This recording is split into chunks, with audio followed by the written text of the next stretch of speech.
So therefore, monopolar realities. In a fully conscious or monopolar reality, it's based on unity and oneness. There's a direct connectivity to spirit. The reality's environment interacts with its sentient inhabitants. So we have a reality in which the environment and the people within it are one. They're totally connected. That's why when we were talking previously about what full consciousness is, we were showing pictures of fully conscious beings and saying how they are totally interacting with their environment. Some of them take the environment and just acknowledge it. Others take the environment and try to make it better. Still others take the environment and try to not only make it better, but try to create a way of unfolding the divine plan within it.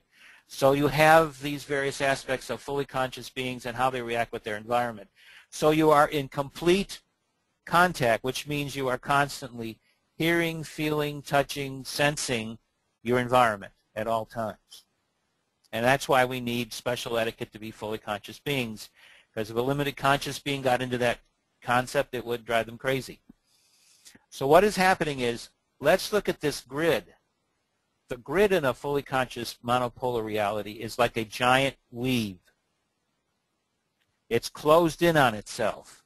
Whereas if you look at a grid pattern in a limited conscious world, it looks more, instead of looking like a basket, as you see here, it looks a little bit different.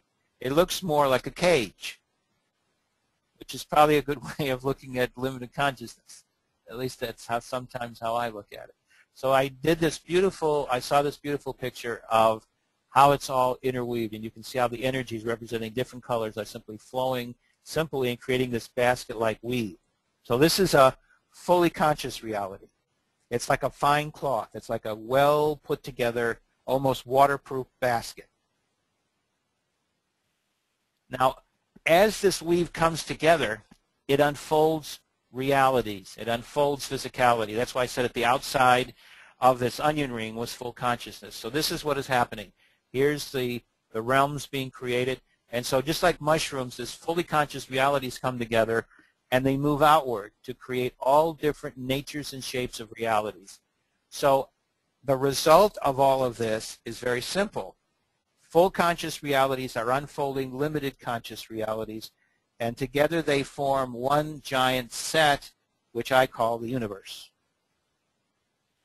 Now let's assume, how do you assume a monopolar nature? Let's look at our planet. We've been talking about this whole process of change. We now need to look at what's actually been happening.